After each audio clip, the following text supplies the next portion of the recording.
Thanks, Chewy. We're just hanging out, waiting a minute as everything is going live.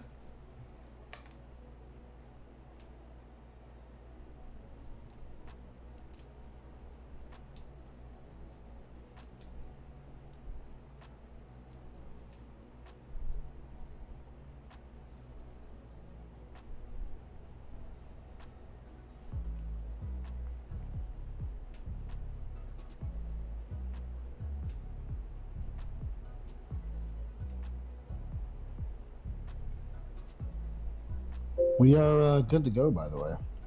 Awesome. All right. It looks like we actually got quite a few people rocking and ready to go already.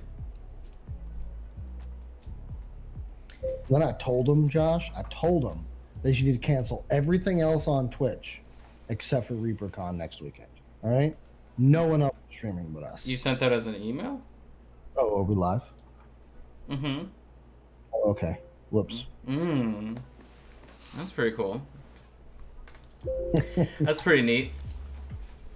What's up, everybody? How's it going? Back at it again for another Miniature Monday. Hope y'all are doing good. I saw you in the chat saying hello. Let's see who's in here. We got Holt, we got World Edit. What's up? Yeah, thanks. I spent a long time on the intro. I'm trying to upgrade everything that I can here. One step ahead of the curve, so to speak. But so, anywho, today is our Skeletal Chimera episode. I hope you guys are ready for it. If you're not ready for it, we can just stop. So if you're not ready, just let us know in the chat, and we'll just reschedule and come back later. But for those of you that are ready, we're going to be busted out probably something that looks similar, hopefully. I mean, we got a little bit of work to do here. I used the round oval base this time, but should be fun.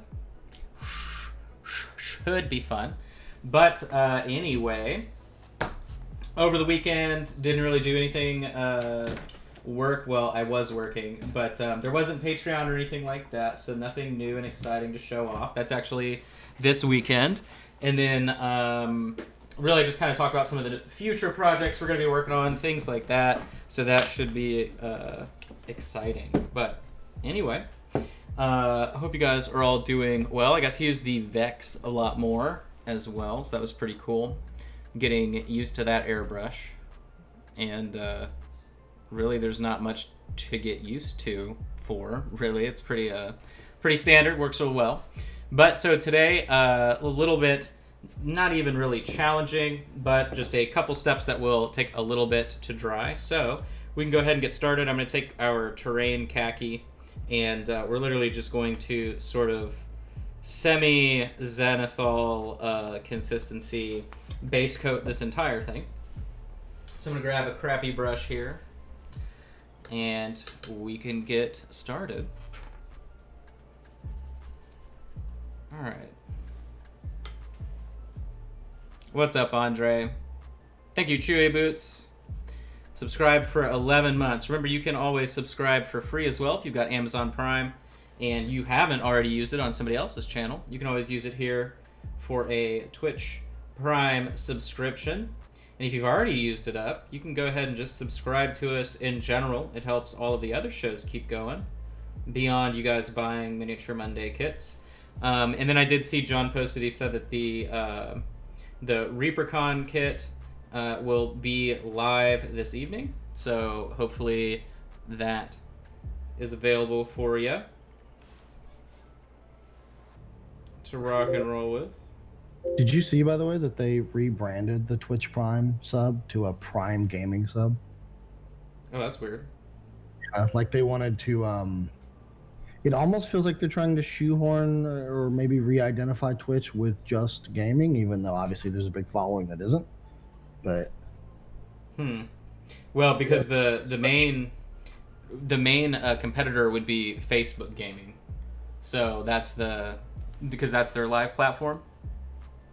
Yeah, that makes sense. Yeah, so I would assume if they just want to add like as much brand confusion as they can to a competitor, that would be the easiest way to kind of try and do that. But So I'm not necessarily concerned about super good coverage this time around. Or in general, really. I mean, we're going to be building up so much on this guy in terms of repaint. You just want to make sure you get the color on there.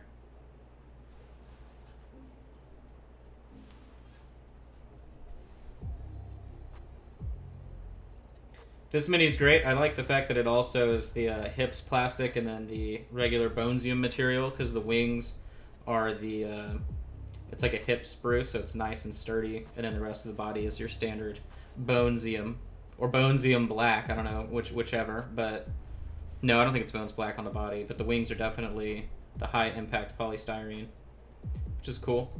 Always good to see the alternate material.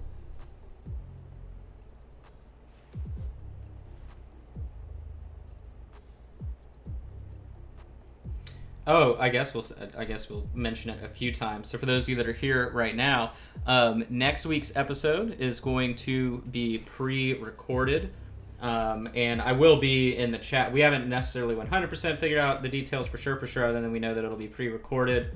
The video aspect of it, I'll definitely be available to be in the chat to talk to you guys while it's live and everything, or if it's playing and we somehow have voice on top, I can do that. But I am taking a much needed, very rare break for a couple days. But you'll still be painting. This is who we're going to be working on next Monday. So we'll be doing the Hero Mini. So that should be fun. And then, of course, we'll be headed to the ReaperCon Sophie, which I thought she was out on my table. Did I move it? Is she back there? I think she's back there. I moved her. But, oh, anyway, I think this is it right here. I could be wrong. What is this? I'm wrong. What is this? I'm wrong. What is this? There we go. So you guys can see the Sophie right there. There's the kit that's going on sale this evening.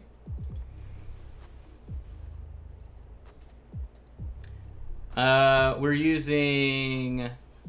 Let me see. Hold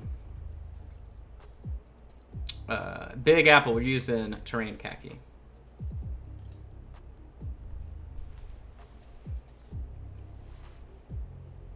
Terrain Khaki. Yeah, it was funny. So I actually have a ton of GIFs and like lower thirds animations and all kinds of stuff that I've got that I've been working on as well. But that intro video is kind of funny because I did one round of it at like 60 frames per second, but the animations, like I don't think streaming 60 frames per second of stuff would really work that well. So then I like stretched it out and redid it. But what was funny was like the first time I rendered it, it took maybe like 10 minutes for a just like under 2-minute video, and then the second time I did it, it took like 2.5 hours because I had changed so much. It was just really going to work. But it's been a while since I've done anything in After Effects, so that was definitely a change for me to get used to again. Which is funny because like I'm way more comfortable in After Effects than I am. I would rather do workarounds in After Effects and Photoshop than I would use Premiere, which is kind of counterintuitive for people that have worked with video stuff before, but I'm sure Justin can relate, unless he hates After Effects.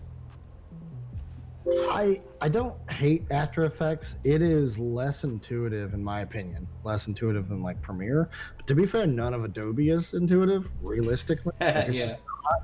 But I mean, I like After Effects a lot. A lot of cool stuff can be done, and I've done a lot of cool stuff in After Effects. But it's not my favorite program now. I'm one of those people that will use. Like, so there's lots of people that will use Photoshop for everything. I will use Premiere to do even stuff that I wouldn't necessarily need to do in Premiere. Yeah. It's my catch-all program. I love it. Well, and I think that's why I like After Effects, because it's so like, other than the raw processing power and organizational structure in an After Effects, it's literally set up the same way as Photoshop with a like timeline at the bottom. So yeah. For me, exactly. I think that's the comfort that I'm used to, is just being able to work in it. But I will say this does tie into the fact that I really am not I'm not a fan of Photoshop, but I will use it if I need to. That's crazy. Well, what do you use instead? Do you use like GIMP or like some other? No, well, so there are some things I have to use Photoshop for, right? So like, creating PNGs. There's no other better Adobe software to use for that. So like cutting out certain stuff and little things like that here and there that I need to use it for, I will. But like most of my photo editing, if there's any photo editing, I do through Lightroom. Right. Um, and then for basically any other animation, because there are people that animate in Photoshop. A lot of people actually don't even know that you can do that, but you can. Yeah. And any animation whatsoever, I'll either splash After Effects or I'll do it all in Premiere. I mean, I do everything in Premiere. Which, by the way, Miniatures Den rated us. So hey, everybody. That totally slipped through my little chat window that I have open here. Oh crap! Hey, Luca, how you doing? He's working on a really vibrant barbarian lady. I was actually watching him earlier. He was eating a pizza with glizzies, so that was pretty crazy. But the skin tone on that's really great. It's really, really, really, really warm in the shadows. I'm always a big fan of that. Big fan. Awesome. Yeah, I think we rated him after our and show. I was in a hurry this morning, so I didn't. Actually, I've been hurrying the last like 2 months. I feel like it's a ReaperCon. We haven't paid as much attention to who we raid and why and that kind of stuff. It's been very much fire from the hip at this point. Spread the community around, kind of thing. Very much fire at the hip. Very much, yes. So I'm just trying to get a solid base coat on this so that we can start washing it down, making it all dirty bone. I'm pretty much there. We don't need it to be like perfect and opaque. We just need it to be able to accept the wash that we're going to put on. And that's pretty much it. So I'm just going to let this stuff dry. It's to where I'm okay with it existing currently. But...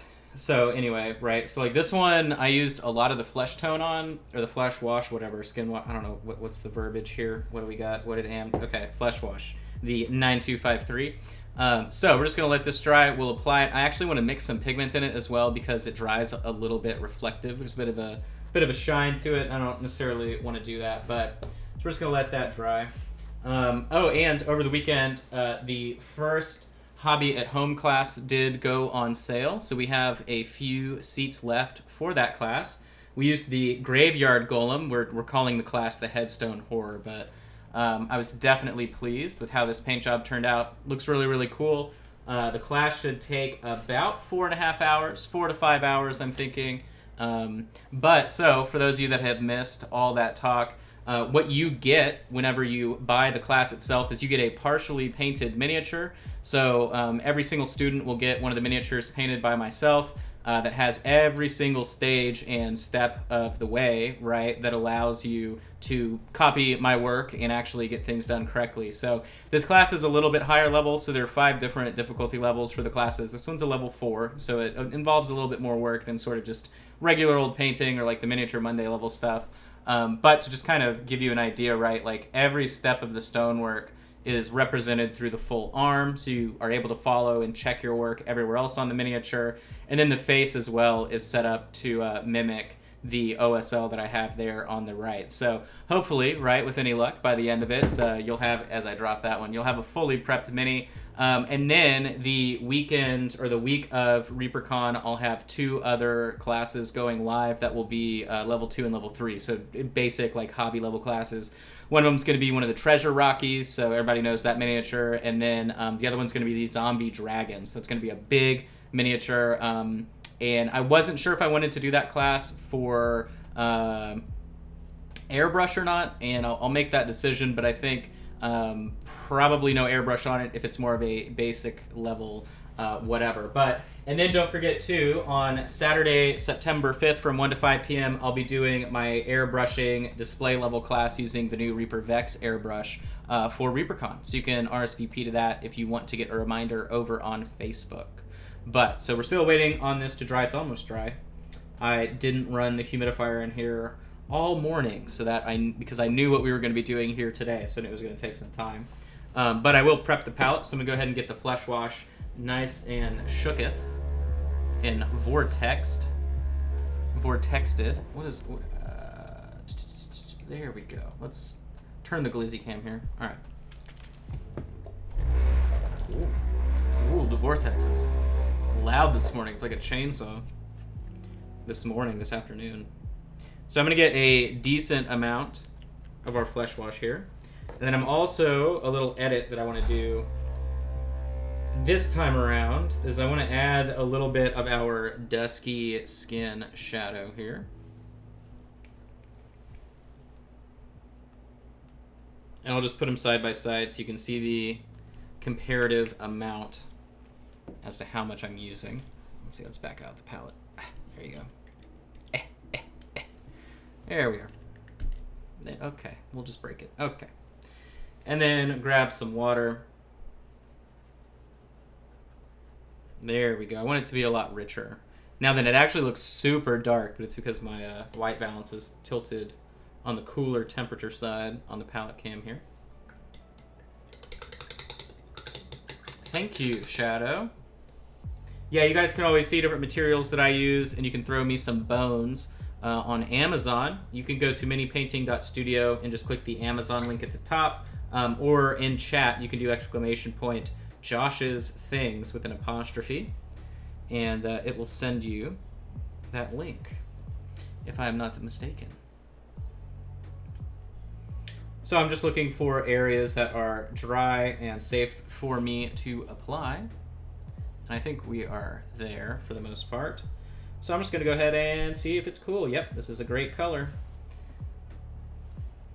So I'm going to go ahead and apply this. Now then, mine is like a 3-to-1 ratio involving all the pigment on the palette and water. So 3 part water, 1 part pigment. That's why there's so much on the palette right now. But I want this to really just sort of act like a liner and like just go in the cracks rather than a super tint. But we're going to go back with the regular flesh wash on top in order to get some of that nice deep sort of reddish tone.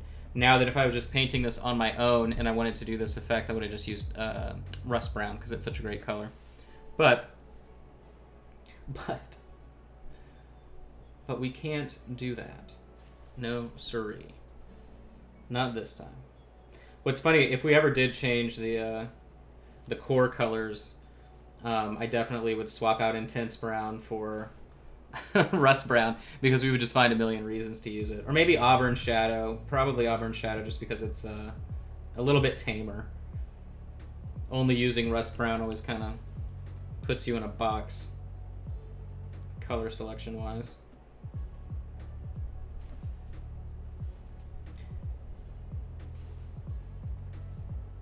And I'm not really letting this pool a lot. I mean, you can tell. Really, I'm just slowly trying to build up these gradients that we're going to end up going back over sort of on the bottom curves of the different shoulder blades and different bones.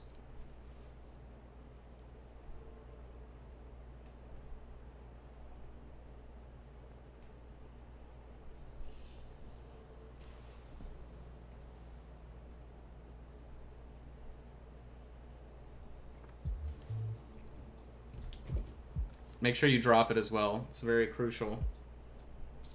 Dropping the mini while you paint it.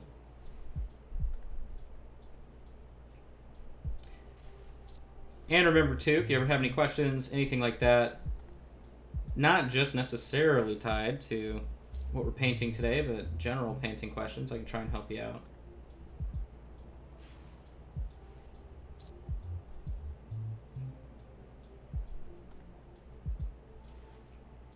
And I'm keeping in mind here too, like on the wing fingers, right? The bones on the wings, to not necessarily like try and get it to pool over the surface here, but just get an even surface tension so that way it dries quickly. If you're not great at layering, the rest of this paint job isn't too scary because you can technically dry brush after this sort of wash down step. But we're obviously not going to do that. We're going to be doing a bit more controlled brush work as we build all of the texture and color back up.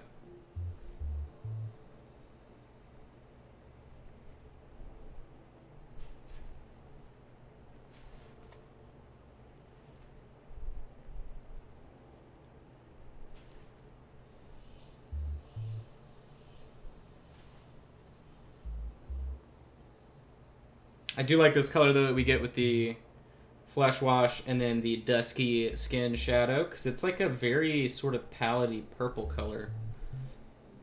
It's pretty cool. It's like a really deep, grayed out, warm purple. See how many different words I can use to describe one color there. And we did this whole wash without hitting any wet paint, and I definitely started while parts of this was still wet, so we've done a good job here in terms of watching our backs.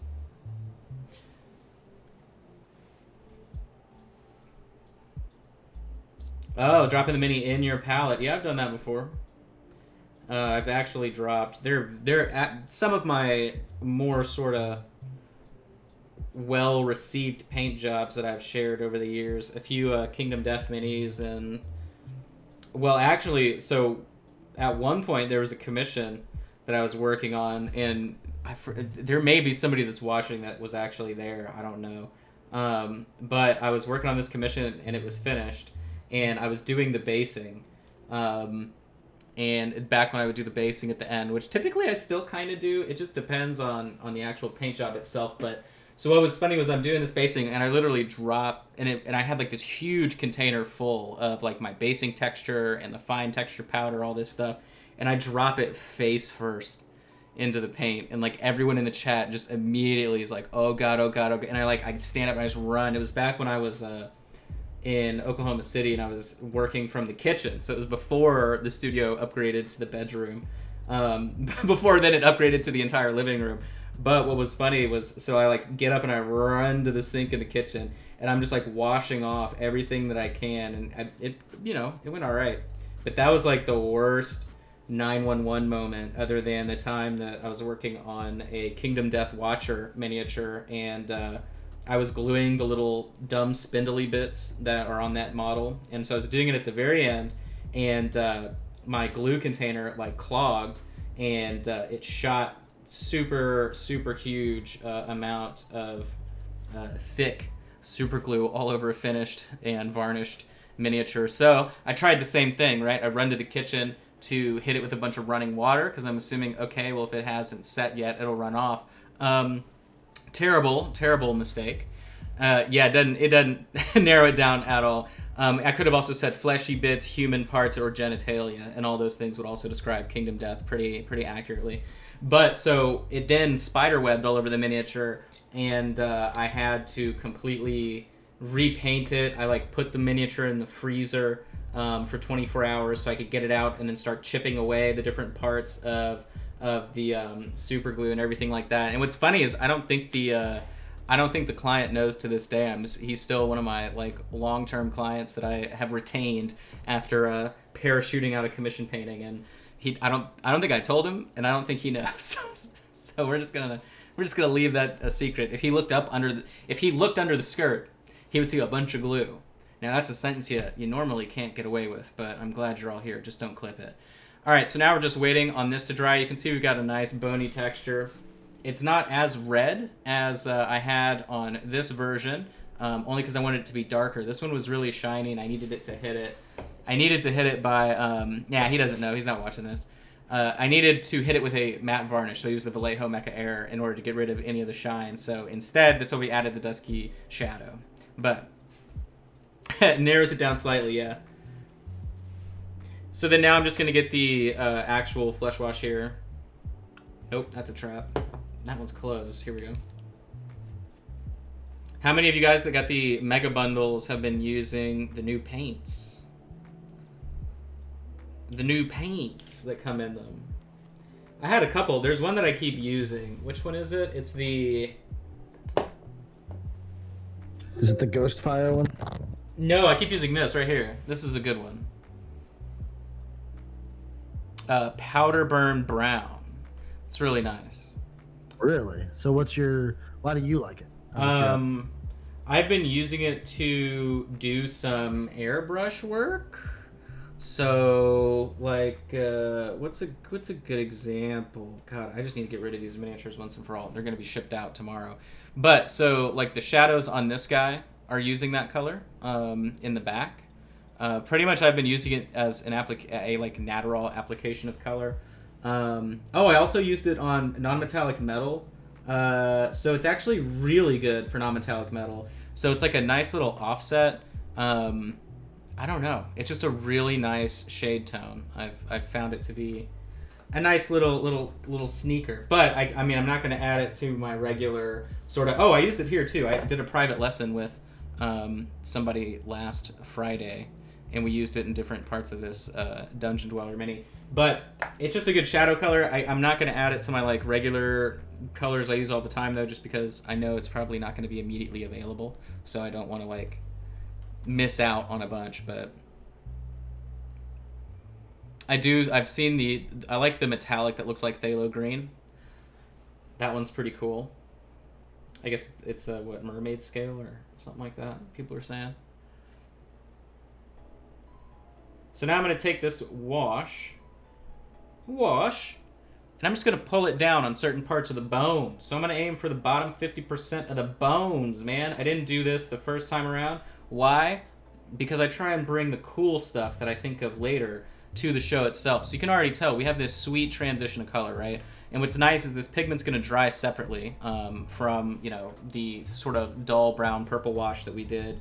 But we are going to highlight on top of it, so don't get your hopes up thinking this is the end of the paint job if you thought we were going to have an easy day today. And then do feel free to work it up towards the top of the rib cage, so I'm just pushing it at a 45-degree angle to make sure it tapers in the direction that I want it to go. Just pushing it up in there. Now this is a crappy brush. If I was using a not crappy brush, then I'd probably be a little bit more cautious. I did buy a 20-0 Da Vinci just to see how it was, and it's like the smallest brush I've ever seen in my life. Haven't used them yet though. They arrived today. I love the fact that like if you buy from Jackson's, you can get them including DHL shipping from the UK in like 4 days, and they're still 50% less than what you would pay on anywhere in the US. So that was a great discovery. Because yeah, I ordered them Thursday night at like midnight and they got here today. So I think that's a pretty good trick.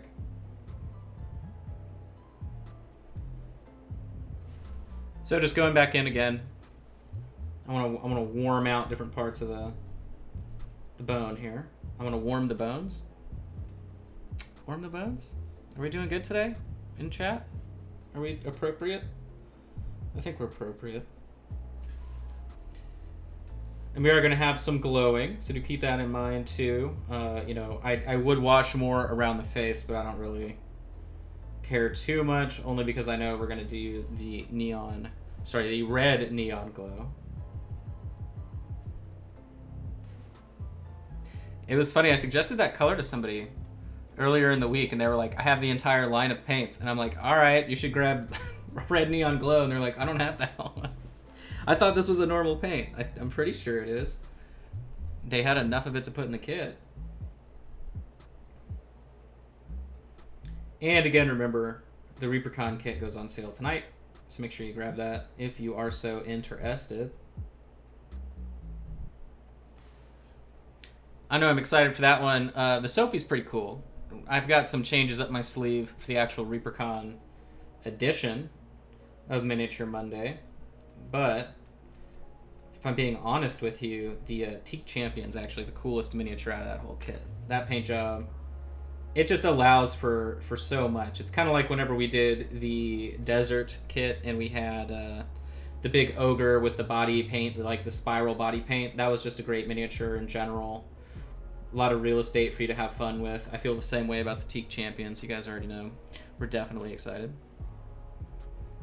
Does the Miniature Monday ReaperCon have ReaperCon? No, there are no exclusive colors in that kit.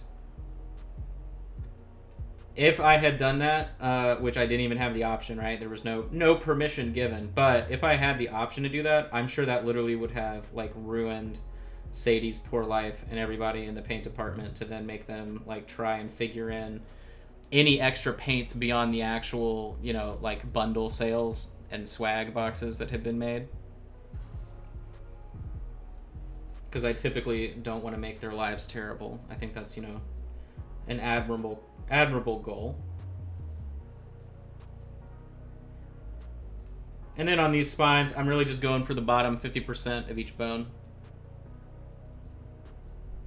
No, Mad. See, the answer to that is I'm just never going to be at Reaper HQ ever again. That prevents me from ever having any problems. Actually, I would feel safer in Denton now than I do in Oklahoma with the way COVID is happening up here. But for a while, it was dicey. What was funny is right when I moved, I was like, well, see you later, Texas. Good luck, because they were having some problems. But then it followed us up here. Funny how that works. As Justin said before, a dark cloud. A big dark fart. What? You said a dark cloud followed me up here. Oh, that? I heard. Never mind. A big dark fart? Is that what you heard? Yes. Yeah, that is what I heard. That was exactly what I said. So yeah, you heard. Oh, okay, great. Yeah. Oh, yeah. You know what? Verbatim what I said. Even I'll go with that. Yeah, and then you ripped one. You know what? I'm gonna double down. I already agreed to it at this point, so why not? Doubling down. Oh, Sydney and I hit 50. By the way, just updating Justin on our game life. So we both hit 50, and then now we're working on secondary professions. Which ones are you guys doing? So she picked samurai, and then I'm just gonna take a white mage all the way up. I thought about astrologian, but it seems too busy. I don't like my brain to have to do too much. If I'm gonna heal people, I just want to spam buttons.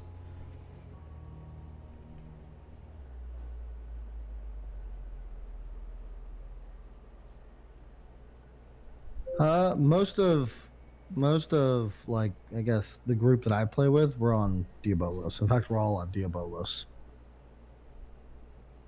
And we are on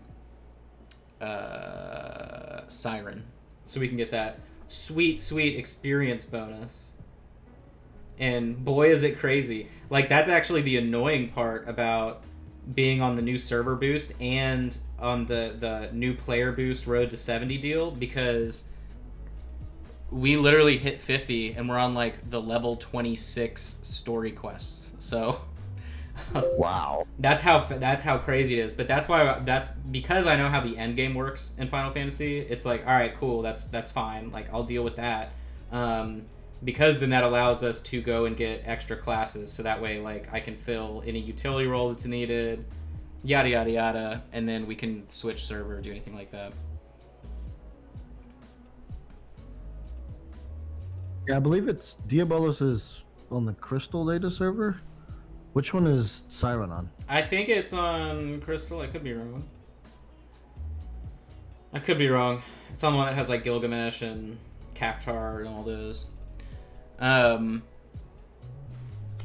yeah, what's interesting too is like I have all the veteran rewards that they don't offer anymore. So like I have all these mounts that you just can't get, which I think is pretty cool. And then like anytime I make a new character, they give me 7 Fantasia vials. So that's pretty cool because I don't think you get Fantasia vials for your subscription length anymore. And then No. the other thing that was surprising too is that on some of the gear they don't give me that as a reward, but then they gave me these tokens I can trade in for like the old end game gear. So like as soon as I hit 50, I had items that were like item level 50 or whatever, and then it immediately jumped up all the way to like item level 170 for gear that I was just like getting from a vendor. So that was pretty cool. But I'm saving the rest until I hit 70 on whatever account makes it there first. But so we did all of that application just to kind of start shading things down. Wagga wagga wagga. Looks pretty cool for now. And you can tell the areas that are dry are kind of shiny. It's not a huge deal though. Not a big deal. We'll be able to work around it. But I do need everything to dry, so we're just going to wait a little bit. We're just waiting a little bit. We made our bones blush. Our bones mini. Take a little drink here. Out of the dangerous straw. I don't have my little rubber thing on top. I'm going to break a tooth. That's like my biggest fear. All right, so I'm gonna go back to our terrain khaki, or is it Terran khaki? Hold on. Have I been saying words that don't make sense? My bad. Terran khaki. Okay. Okay. And I'm getting it to that 1-to-1 ratio, so we can start highlighting things up.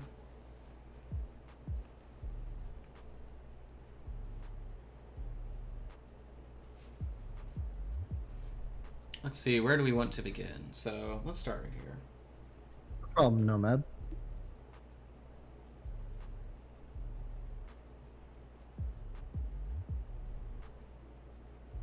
So I'm going down the highest points of our bone here to restructure the shape and the shadow. Were you about to say something, Justin?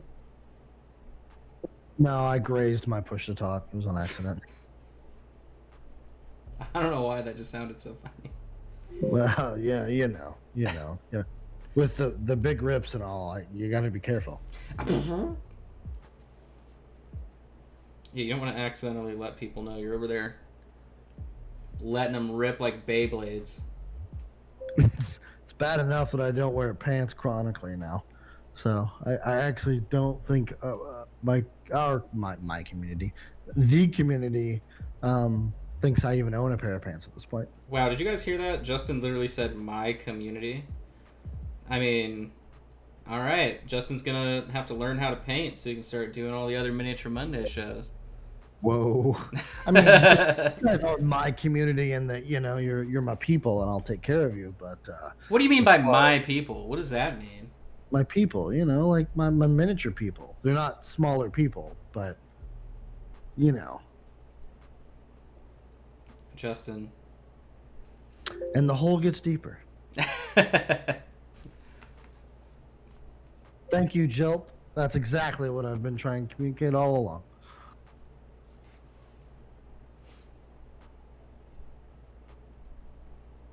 Justin's Cash App is the Church of Justin, in case you're wanting to send him anything. Unironically, here's the code.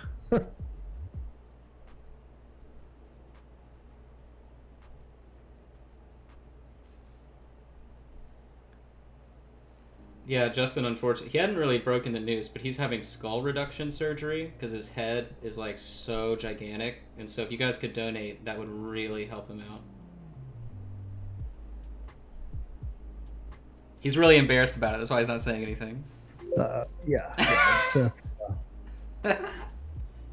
Forgot the name of that actual disease. It's not a disease. I think it's a birth defect technically. I thought it was a skill you trained. Yeah, well, that too. Yeah, that adds to it. But it's something where your brain does grow outside of your skull. Oh, it's called Megamind, the movie by Disney. You have Megamind disease. More that the brain is bigger than the skull, so it kind of pokes out of the bottom or something. I don't remember the name. Oh, it peeks out the bottom? Roughly. Yeah, we'll go with that. Okay, I can live with that. That's pretty cool. There's unnecessary pressure, etc., etc. So now I'm going to move up here to the wing shoulder bone, whatever this is. You got a wing shoulder. And I'm just kind of lightly highlighting, adding scratches, whatever. You know the deal with these monsters, man. They don't take care of themselves, so they're a little bit rusty-dusty. Follow down. Actually, we're going to do this a little bit differently. We're only going to focus on the center portion for the highlight of the rib cage because it is a rounded surface. It isn't necessarily a sphere shape. It's more like a cylinder. That's the one, Jilt. It's a Chiari. I forgot. Yes, Chiari.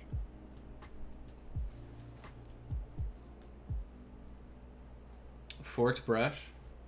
Do I have a forked brush right now? It doesn't look forked. This is my crappy brush, though. These are my brand new brushes. I only have a couple. Jeez. Shh. How often do you go through brushes out of curiosity? Because I think I've asked every other painter this. I'm just curious. It used to be a lot. and now it's not. I don't know. I would say I go through brushes more based on like my neglect than amount of painting. But it used to be I'd go through a brand new brush like every 3 to 4 months when I'd be painting like 1,000+ minis a year. Now that it's like a couple hundred minis a year, it's probably way less. Oh, okay. I think one every 3 to 4 is pretty good.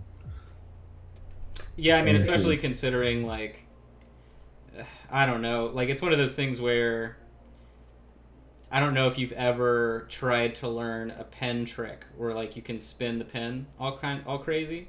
So the issue when you're learning something like that is that you're applying too much pressure, and so you just can't do it.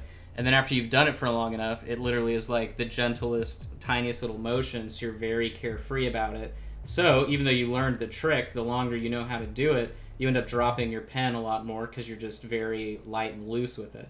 So like the thing with me is now whenever I'm painting, I'm so used to these brushes and I'm so loose with them, and I don't really think about it that like I don't consider what surfaces I'm dragging them across, or I'll look for one that doesn't have a sharp point, and then I just destroy it doing like basing work. I mean, it's really stupid, right? Like, because I always suggest people buy these bulk brushes that they have through my Amazon page because they're synthetic nylon brushes, and they're pretty good. Like you can probably get 12+ hours of work out of them, and they come in a pack of 50 for like $20, right? Like they're definitely good for people that are doing bulk painting or just hobby level painters that don't need like super fine water dilution and dispersion through like a Kolinsky brush, whatever. And I should be using those for like half of the stuff that I destroy my brushes for, but it's also to a point to where I always stress people like use the same size brush for as long as you can to get really in tune with the brush control. And like people all the time, I used to talk about it more so, but now I don't really as much, and I do sometimes on Patreon depending on the topic we're covering. But what's interesting is like the for 6 months I only used one size brush for every single thing that I did. And I like made that a goal to be like, I'm not going to use multiple size brushes, I'm only going to use size one, yada yada yada. And then at the end of that, I had no reason to use any other brush from that point forward. So like that already slimlined my brush use and the type of brushwork that I was doing. And then that means I'm going to be going through my brushes a little bit faster, right? Because I'm not like changing my shoes, so to speak, to a different pair depending on the job that I'm doing. But it insurmountably helped my brush control and my ability to do certain things, right, with a brush in general. So but I always recommend that. Like I'll see things all the time. Like everybody knows there's all these masters on Facebook that are like ultra uber level painters that you never see their work, but they'll be like, you need to use this brush and then one of these brushes, and then buy makeup brushes, and then yada yada yada. Like everybody has a million brush suggestions, but at the end of the day, same way that I don't use any products to thin paint, no extender, no medium, I just use water. I feel the same way about brushes, right? Like if you get used to a certain brush and your brush control gets really good, you have no reason to use anything else.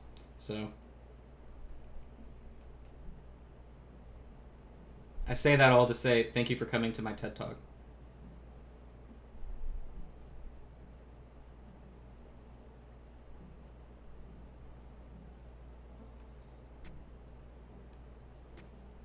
But we're making good progress here on highlighting up the bones.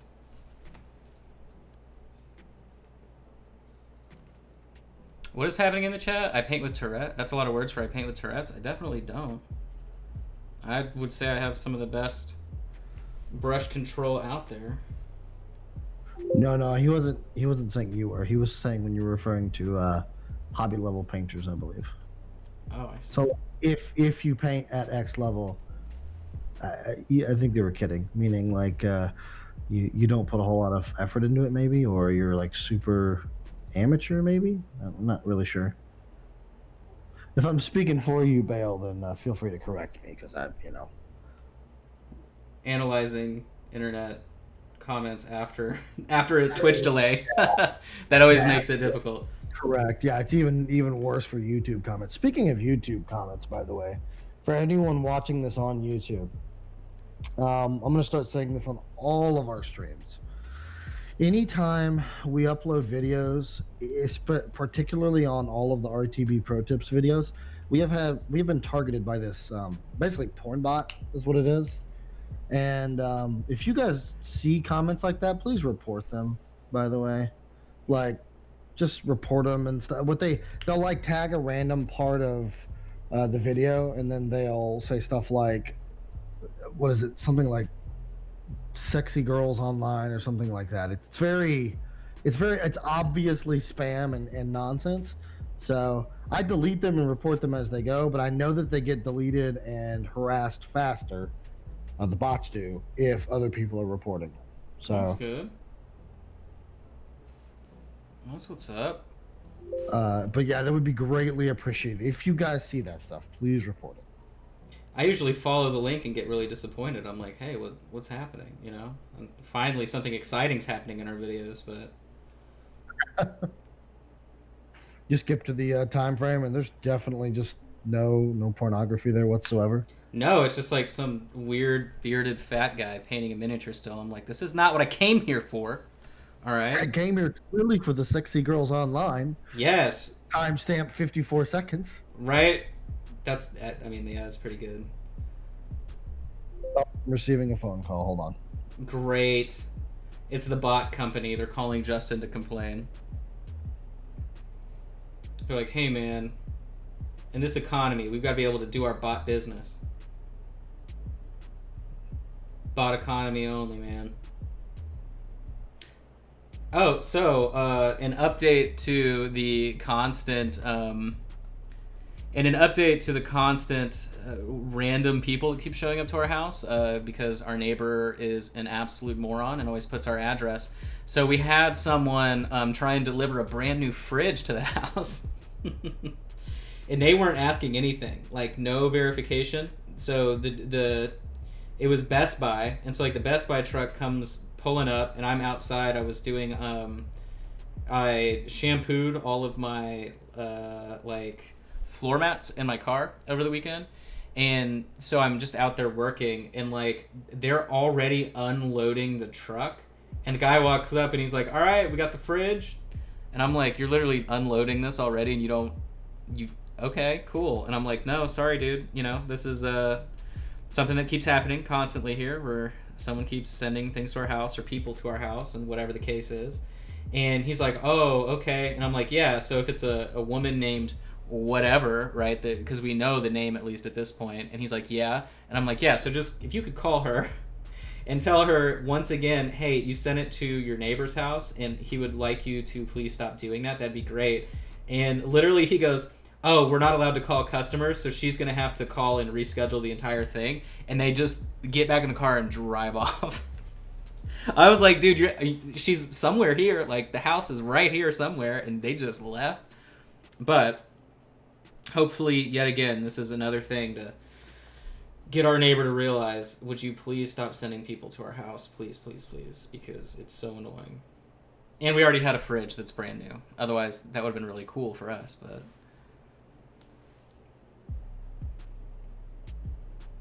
we don't take anything either.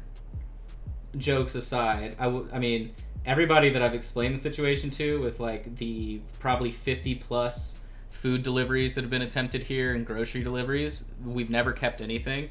The only thing that's ever stayed here is we were gone one day and Instacart delivered groceries and just left them at the front door for like 5 hours.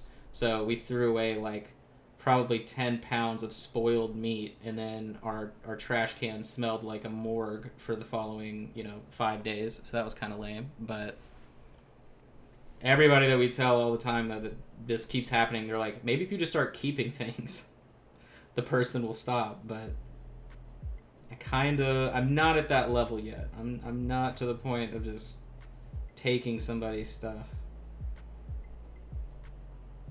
Maybe a free fridge though. Maybe that was my mistake. Could have made a stack on Facebook Marketplace with that, but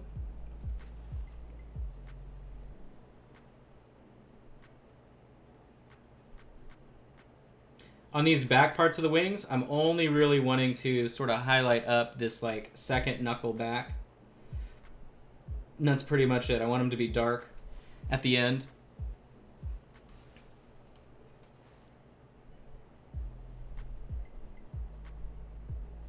Except for the very top one, just because it's the very top. Just because. And we are going to go one step brighter, too. And not at that level of petty yet. I would love to, though. Oh, gray. I mean, I would have done that, but it was one of those things where it's... I mean, I guess we could have put it in the fridge. It was so much food that, like, it wouldn't have even fit in our fridge. Like, we just got groceries. You know. Definitely just weird. I've never dealt with anything like that. And then one day we had some other guy show up, probably like a high school freshman. He looked like a college freshman. He looked like a high schooler though. He came to our door and he was like, hello, did you just have a pizza delivered here? And I'm like, no, I've got cameras. Nothing happened. I see everything, right? That's usually my go-to line. Like, why are you here? And he was like, oh, well, for some reason in the app, it always keeps trying to send it to your address. And I'm like, sorry, not my problem. Like, make sure it's your address instead. I don't know what's happening, but it's not like we have a brand new neighborhood. This house has been here the neighborhood's been here for like 2 years. So, strange times. But that was our newest update in the what did we almost get delivered. And then we did have one of those Chinese brushing scams happen here, which was funny. It was addressed to us, some random, like, the packaging said it was from Tommy.com, which I don't know what that... I mean, I thought it was Tommy Hilfiger or something, and I thought it was Sydney, had bought something. And we open it up, and it's a bunch of AliExpress bags from China, like wrapped in saran wrap, and it was a bunch of drain, like, clog preventer things. Really weird. But that's the first time I've ever just, like, received some random stuff unsolicited from AliExpress.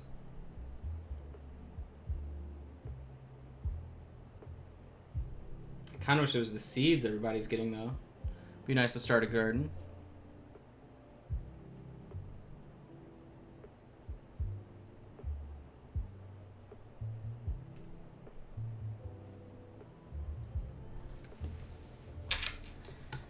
Well, what it is, Sharky, it's you can only leave reviews for products if you have a verified purchase that is shipped to a real address, right? And so on the websites where they want to generate fake reviews to sell more stuff, which is what typically was always happening in the past, they'll just take some stupid cheap product. They'll get your information from data breaches, right? From like Equifax or real legit sources like that. Or just from the website itself, if you've made another purchase and they can get that info, and then they just send you something. They'll send you whatever. Doesn't matter what it is, right? So like they'll send you something that maybe costs like 25 cents, but they could be leaving a review for like a webcam or a light or like whatever it is, right? It has nothing to do with what's actually been shipped to you. But that's the intent, is just to inflate their market presence, I suppose. Now, if only they would do that with, like, miniatures, I think Reaper should start doing that with Amazon. If they want to get those Amazon reviews up, they should just start sending them out to people. And they did do that with the airbrush, though, actually. Isn't that true? I liked the video on Facebook. I forget who it was, but she set up her Vex and just, like, blasted a mini. I don't know if you guys saw that. That was pretty funny, though. I'm still waiting until I see my first comment of someone saying to put Windex through your airbrush. Once I see that, I know that the Vex has made it into the lexicon of airbrushing. Yeah, she blasted it across the table. Yeah, exactly. It was really funny. Her compressor goes up to 11, that's for sure.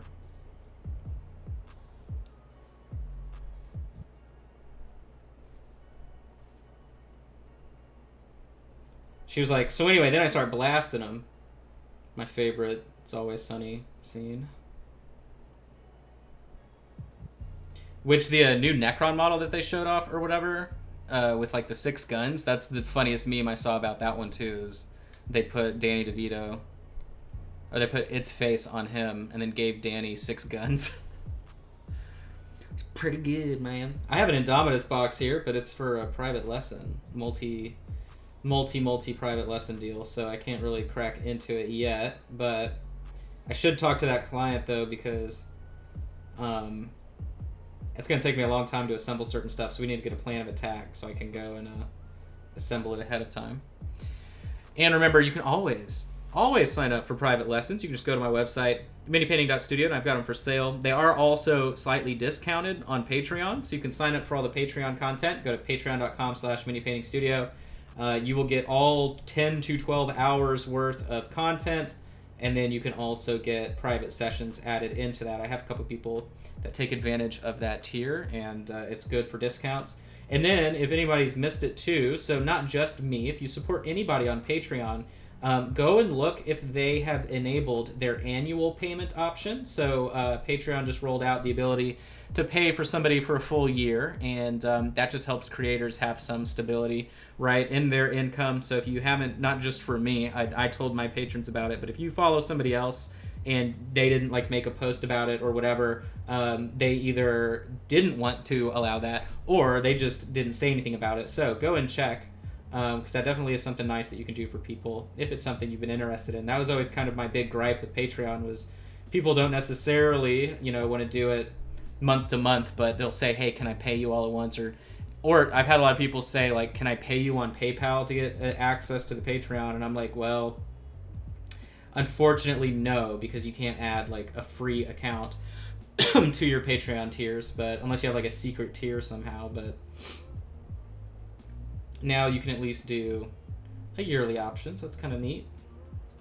And this weekend on Patreon, we are working on the dumpster fire, so I'm excited about that. That'll be at whatever time I normally do it on Saturdays, so 1 o'clock. There you go. And that is for the Scholar Plus tier people, but we're going to be painting the big old Reaper dumpster. We're going to be doing weathered paint, grime, muck, yuck, all that good stuff, some graffiti freehand.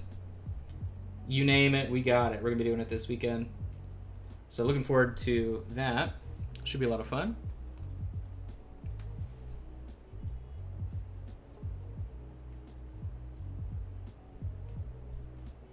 We're almost to the end here, highlighting up all of our bony bits. Sort of. We're going to go back with a lighter color. We're going to be mixing in some white. Painter's choice on the white. Obviously, if you really want to spend time on this, you could move up to like a creamy ivory on top of the khaki, Terran khaki, and then you could move up to like splintered bone or something similar, if you so choose. But obviously, we're just rocking and rolling today to get it done.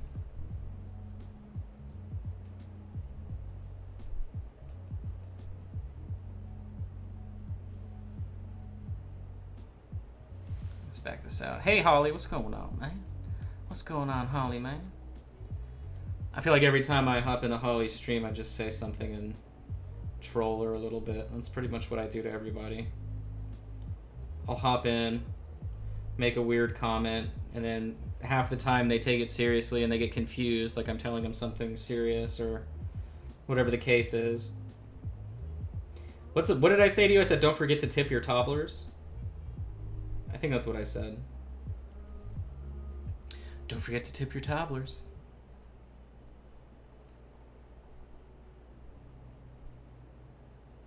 Underside, I'm not really worried about that. Okay, cool. Okay, cool. Cool, cool. What are we missing then? Just the faces. Let's do that. There you go. See, that's exactly... So Holly's doing exactly what I do to painters. I just hop in and I'm like, that's a neat turtle. Whatever the case is. I never do it accurately. Oh, wow, the stream just, like, poo-pooed. Interesting. Okay, cool. Yeah, it looked like there was a dip in A dip on restream side, it looks like. Yeah, because my frame rate just, or not my frame rate, my bit rate just went from 5,000 to 10,000. Wow, wow. Your bit rate is at 10K right now through restream. No, it went What? back. Did you just see it too? Isn't that weird? Yeah, it hasn't come back down on the side of restream yet. It's still showing me old data. It's probably down now, but Got that's that. crazy. Got that super internet.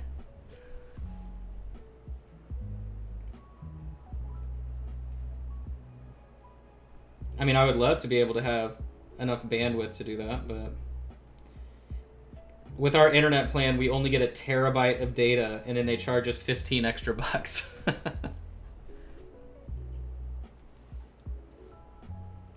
And yes, we have blown through that before very easily. Between all the game downloads, man. So like, I got Sydney a new uh, like external hard drive that's super fast, so she can install our games on it, and like a solid slate drive. And so she was like, okay, cool. And before I could explain the process of having Steam automatically move the files, she just started re-downloading and installing everything. So it like, it probably went through, the 500 gigs of data immediately, re-downloading all the games. But it's helped out quite a bit. Oh, and her, well, knock on wood, but the crashing issues with the DirectX 11 issues that they've been having with Final Fantasy didn't happen for a while. It got so bad that she couldn't even log in, and then like 2 days later she could log in, no problem, never crashed. So I don't know what the deal is, but I know, isn't there world maintenance today? I think today it's all shut down until tomorrow. No, it was only a few hours today. Thankfully, it wasn't the Oh, five. okay. Yeah, it should be up. Okay. And I only say and know that because I'm a part of another Discord that I guess they all use for final, and they all seem to be online and playing currently. So unless we're all in the loading screen, Right. starting screen, I should say. Yeah, I like how you just tried to cover your tracks with that real quick. With what? What I miss? Because you're like, not that I'm playing this game, but it's up. I am not. I'm actually. I would listen. Listen. If I could get away, I'm gonna be really honest with you and everyone on the stream. If I could play right now and do this at the same time, I would in a heartbeat. Yeah. No shame, I would. But unfortunately, it's I've got an email open up on my right monitor. My center monitor is the vMix overlays that I'm working on, and then I'm also sending emails on the left monitor, which is where your feed is. There you go. Well, there you go. But hey, if you know how I can get away with it, let me know. Yeah, you just need a bot. That's all. Maybe if you respond nicely, one of those bots on YouTube, they'll sell you a little Final Fantasy bot. A little gold farming bot. Who knows? Even though I know that game is like so serious, they will destroy a bot so quick. Oh, they will. They have even said, what's his name? Yoshi P. That's what they call him. So Yoshi P has said that they don't want people using third-party add-ons. Like they don't want people using stuff like the parsing and the Yep. other one, the one that like that doesn't place the markers. It's the other thing. There's parsing and there's another one that's kind of really on the back burner. They basically said people are going to use it. We're never going to implement it natively in the game, and don't use it. But low key, they're not going to ban you for it. Like they're not going to come after you for it. But what they are focused on is the RMT stuff as well as botting. Like you said, they are hyper aggressive. It's crazy. Yeah, there's even like, I know there are people that do cosmetic mods as well, because instead of glamoring, they'll just literally magically have different outfits that no one else can see but them. Oh, yeah. So you're naked to everyone else but yourself. You're like, man, look how awesome I look. Yeah, exactly. So now I'm doing a 1-to-1 mix of white to the Terran khaki, and that'll give us our nice little highlight color here. Went with a nicer brush instead of the destroyed boy that we were using. all day today so far. So really all I'm looking for are my bright points and any texture I want to add.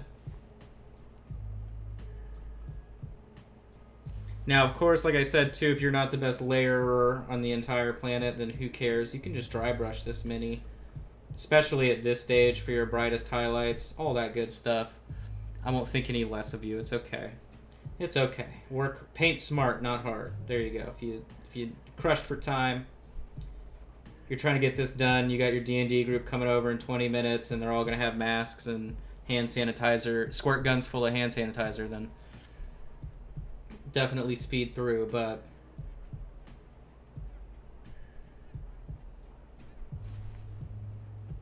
otherwise, we're just gonna enjoy our highlight time here.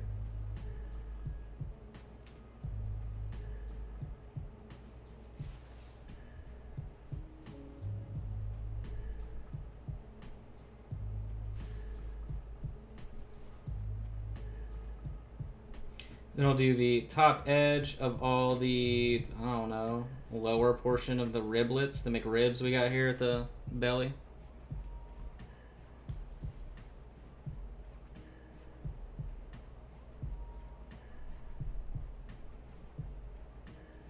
And then the center portion.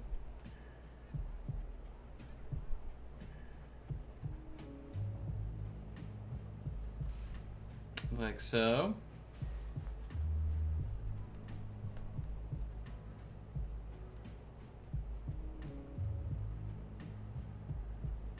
What? I'm so confused by your comment. I have no idea what you're talking about.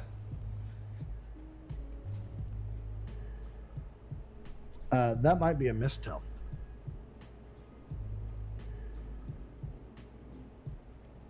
Daily, was that supposed to be a Discord message, or are we misunderstanding?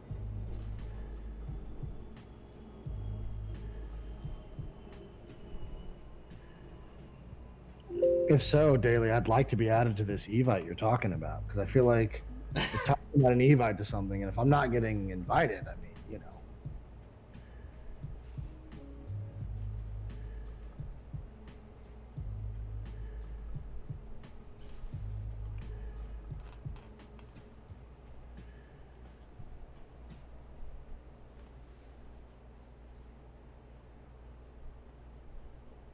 Oh, it's my fault.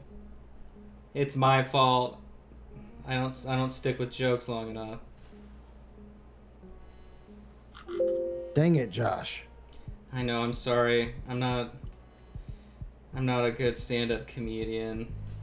I need to be like Larry the Cable Guy and just drone on about the same joke over and over and over and over.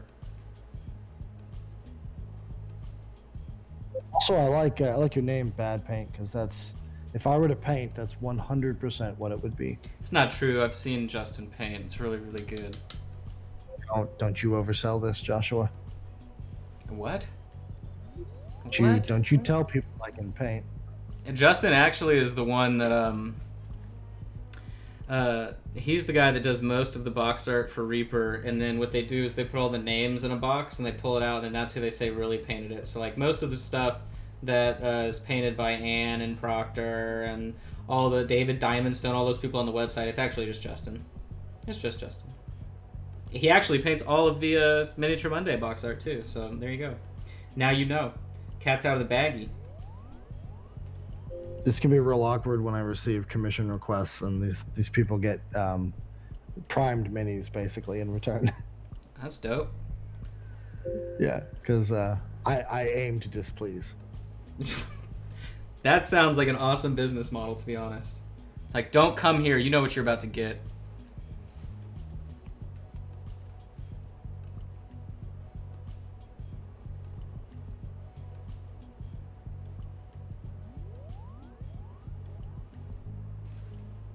This ain't Burger King, man. This ain't Burger King. This ain't Impossible Beef, alright? This is real beef. We got real problems. Never frozen. Never well, technically you can, well, that's arguable, but neither here nor there with this and all that.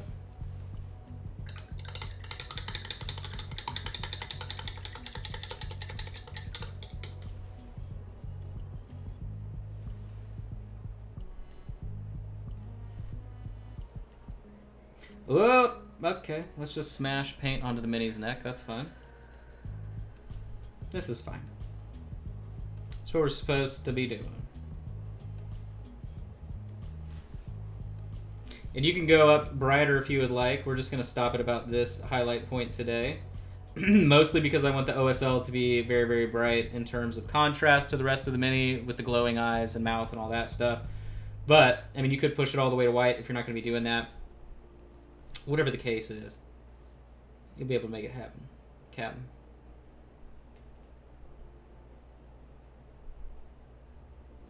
Did you see that Cinnamon Crow's Punch? I'm sorry. I'm sorry. Wow. I'm sorry. Did you see they're selling cinnamon dust? No. Yeah, they're just selling that cinnamon dust. You know how many people are going to get arrested on the street with baggies of cinnamon dust? I swear it's the crunch, man. It's just the crunch. I need that powder. It'll be like Dune, except with people with diabetes. Have I ever... Crow's touch.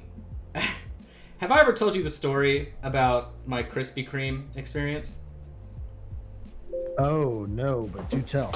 All right, here we go. We're about to have story time. I hope you're ready for a little bit of this ASMR. In my youth, growing up, there was a place in Plano, Texas called Main Event. For those of you that know what Main Event is, shout out to you. You're the real ones.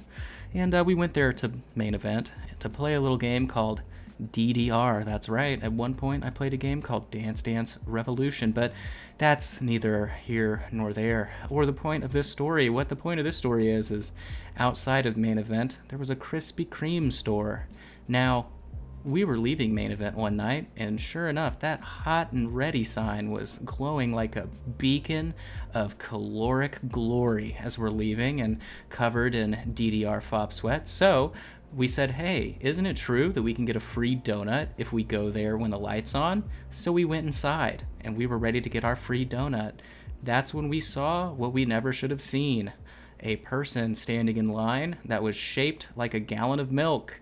And they walked up to the front, and they said, hey, person that works at Krispy Kreme, I'll take a large glaze. Now, any normal human being would think, do they have large donuts? Is that a special thing at Krispy Kreme? No, my friends, I'm sorry. No, it's not a thing.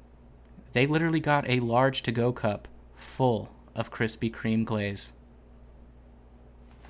Ew. Yeah, so, my entire life I've been mentally disturbed trying to understand what it is that they're putting it on. If they're putting it on their burgers, if they're putting it on their nachos, if it's some kind of skin treatment. I don't know, but it happened.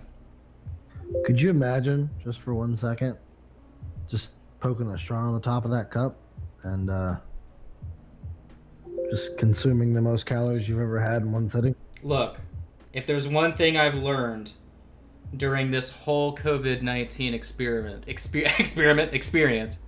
it's that, yes, I can imagine someone doing that. Pretty much anything that you could ever say. Like, yeah, that's pretty true. Holly, I would assume, you up there eating it, that's funny, Trauma. I would assume they just take it home and, put it in the microwave or something. I don't know, but that's almost so. I worked at Red Robin for a while, and now what's funny is people have a thing about the ranch at Red Robin. They really love the ranch that you use to dip fries in or whatever. People have a problem with it. And one time I remember it was it was a Sunday, first of all. So if you've ever worked in a restaurant, you already know the vibes working on a Sunday. So I'm working real hard for no money, and it's like a table of 15 people. And I'm trying to just get them to leave. They were the last table in my section. I'm like, guys, come on, give me this $100 so I can get out of here, please, please, please. So they're dragging on, they're hanging out, they're talking, all that good stuff. And this guy flags me down, and he's like, can I get a kid's cup full of ranch to go? And I was like, Doug, what? A kid's cup? I remember I said a kid's cup, and he goes, oh, well, a larger size would be great, too.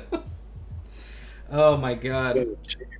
Now, what's amazing, they would mix that. So in the prep part of the kitchen, they have these huge like 20 gallon sinks or whatever.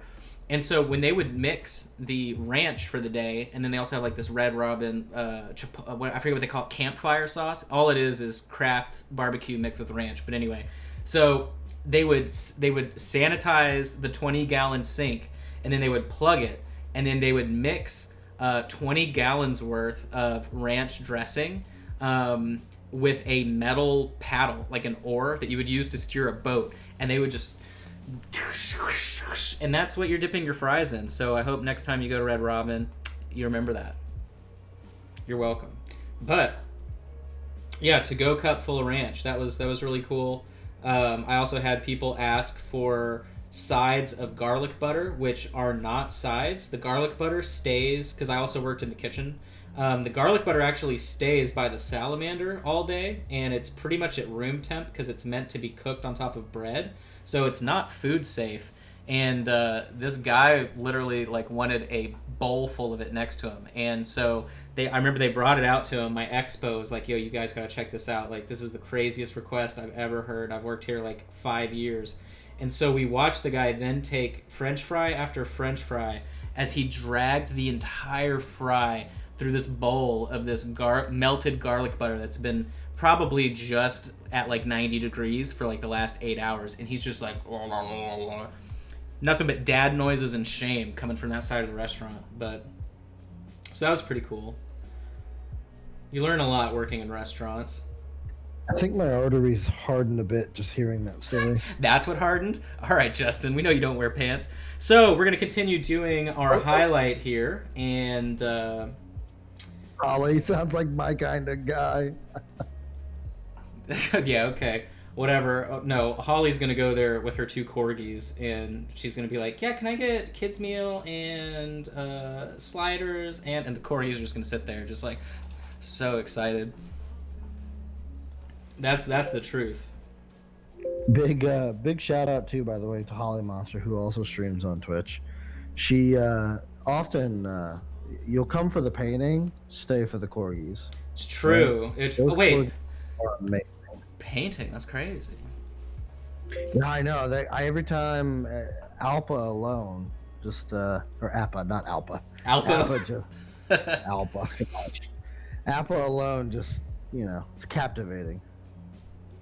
Yeah, who was that said that?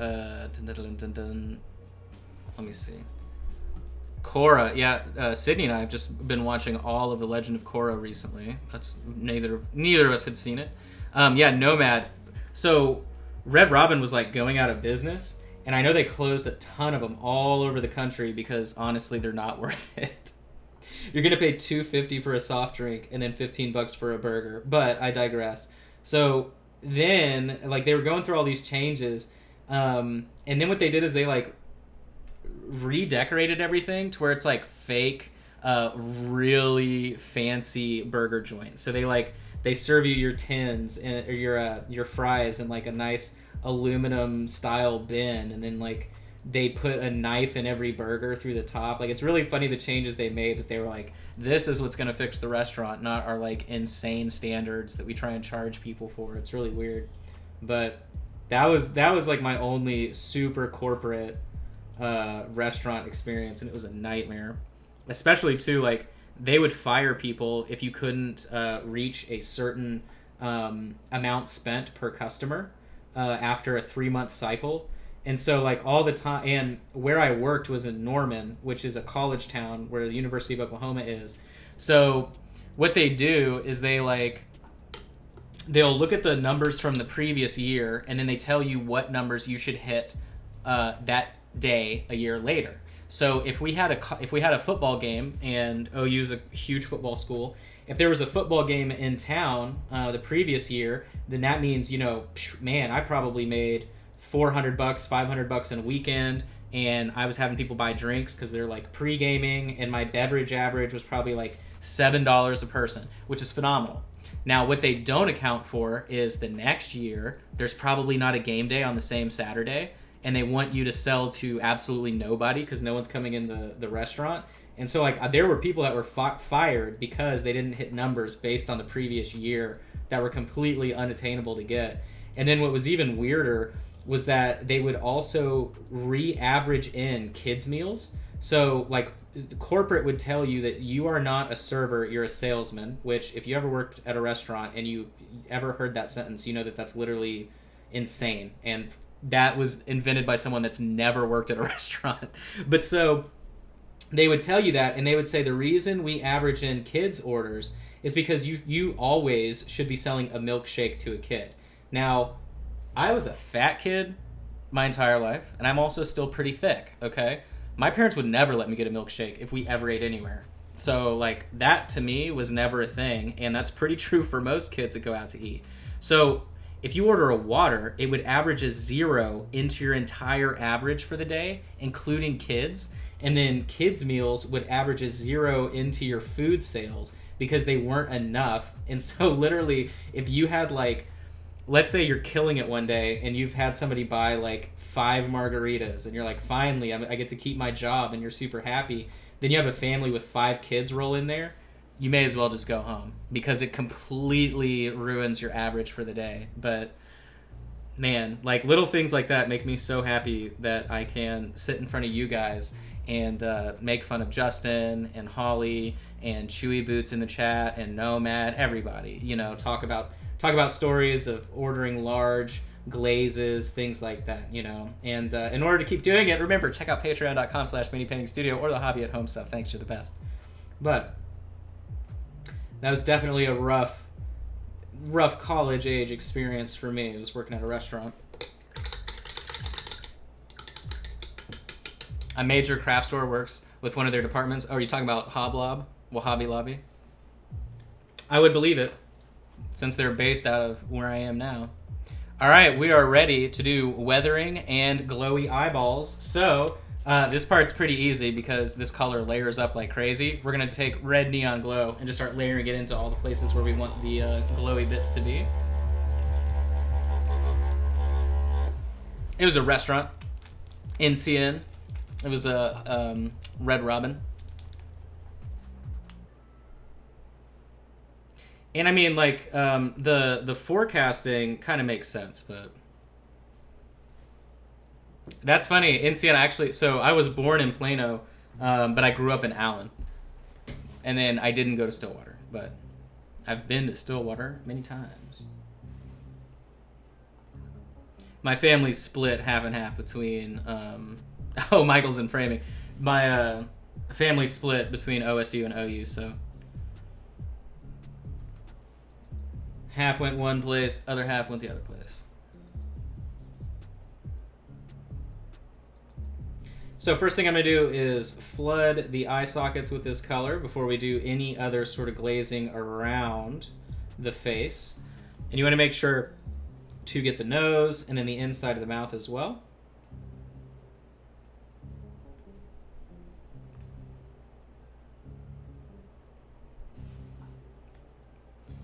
Same thing down here on the other face. There we go. I graduated in 2008.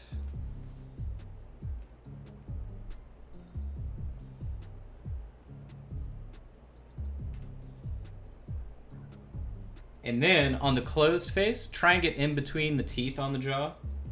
Since it is a skeleton, right, you would assume that the light is going to be peeking through the teeth. Because I'm assuming this guy didn't have braces.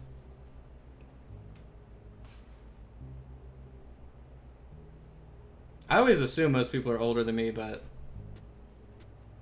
I'm getting more adulty as the years go on, I suppose. Justin, are you older than me? No, I graduated. No, you're a year older than me, I think. I okay. In 09.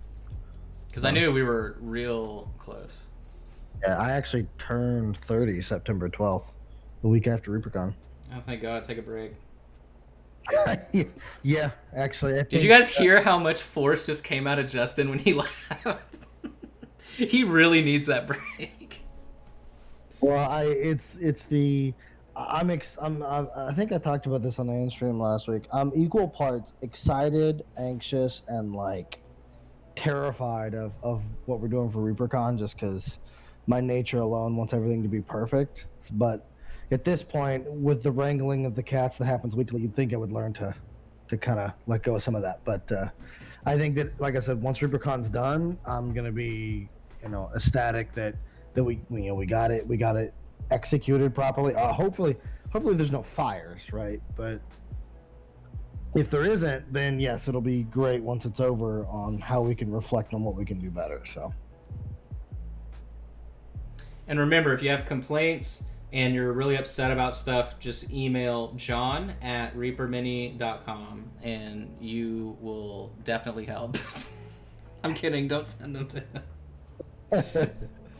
So what I'm doing now is I'm glazing in this color and I'm pushing it in towards the eye socket. So that way it looks like more of a glow up on top of the other parts of the eye. I'm going to do that with everything. So I'm going to go in between the teeth here.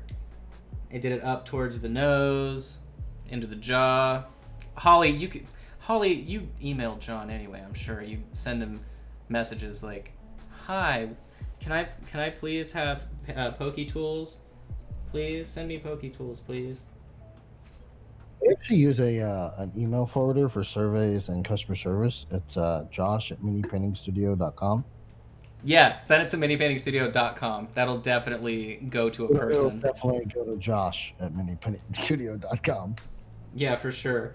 That URL doesn't exist, so by all means send it there. Unless there's some up and start commission painter who's used basically your exact title and then, made that email Dude, by all so easy means. to.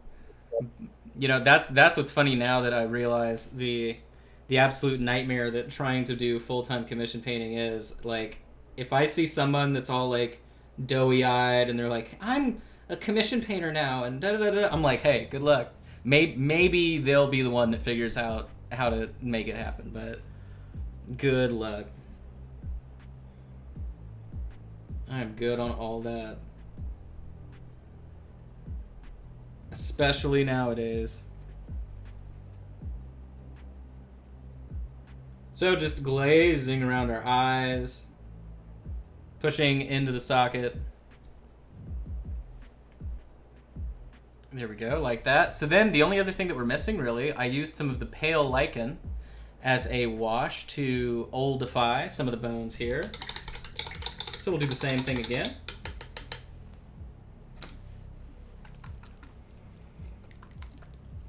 You DM him every day, but he stopped replying. Well, you have to do it through Discord. Then you'll get replies. Alright. So I'm going to take the pale lichen. I'm going to go in between some ribbies. Some little rivets here. And what's nice about the color that we used with the Dusky Skin Shadow is that it kind of makes it a little bit purple. So this green actually will read a little bit more teal than green, which is cool. That just adds better contrast to the mini. But just going in between some ribs. You can go up into the neck here.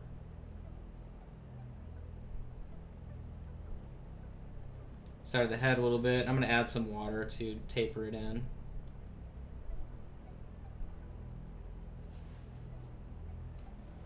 And I'm just going to apply it.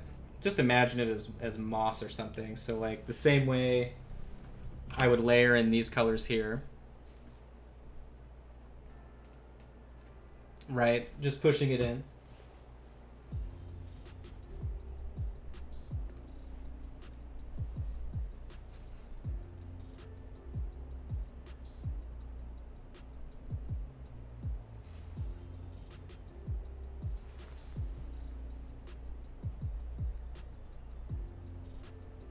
Oh, no, the third doesn't. The third doesn't. You are correct. Let me correct. Yoink. Now it's got its clown nose.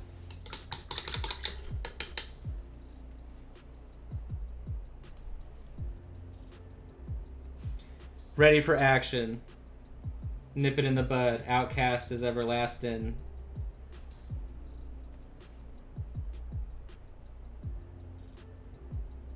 Now that's a throwback. All right. So. I mean, what's funny is like the changes that we did on this one end up pretty much looking like the other one that I did. So the only difference is the actual like shading direction, which is kind of funny. I think it's more dynamic on the one that we did today, though, for sure. Yeah, that's funny, Sharky. Yeah, you could paint one of them just kind of like hanging to the side, like it's not working, like it has to get hit by the other ones, and then it starts glowing, like the magical chimera energies come through. But so remember, so we kind of brought it up last time. The next episode is going to be pre-recorded because I'm going to be out of town. We're going to figure out how I'm going to be in the chat no matter what. If we're on voice at the same time, whatever. I just kind of have to figure out what works best. And then, of course, what do we have? So pre-recorded. Then this weekend we got Patreon stuff. Oh, remember as well, Saturday the 5th, we're going to be working of September during ReaperCon. I'm going to be using the Vex airbrush to do some display level painting. It is a 4 hour class. It might roll longer than that, but since it wouldn't really work into the schedule directly for ReaperCon, I'll just be doing what I wanted to do on the side. So you can check me out on Facebook, and you can see the little RSVP event for that there, so that way you get notifications for it and all that good stuff. So I've used this airbrush enough to know how to slam things around with it. And then remember as well, the Hobby at Home class, the first one, the level 4 Headstone Horror, is now on sale. We still have some slots left. That class happens on September 13th, I believe, so you've got plenty of time. But you can see what you get when you purchase a slot for the class on the left versus what we are aiming for here as well.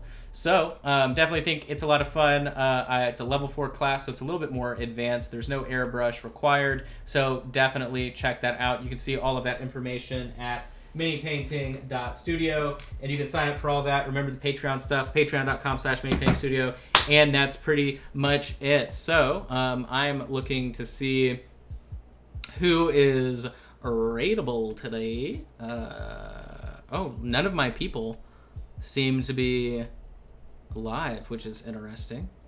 So I guess we'll let Justin pick the winner today. For next week's mini, did you just glue the shield on? Yes. I just slapped a bunch of glue onto the back, I'm pretty sure. Yeah, I didn't pin it. We have not rated Giggling Geek yet in a while, so I'm going to rate her. Awesome. So make sure to catch all of the shows that we have for the rest of the week. And that is pretty much it. So thanks, guys. You have anything else for us? No, just another reminder that we will not have streams on Friday at all. No streams Friday. No streams Friday. All right, guys. Thanks. Thank you very much. See you guys. Adios.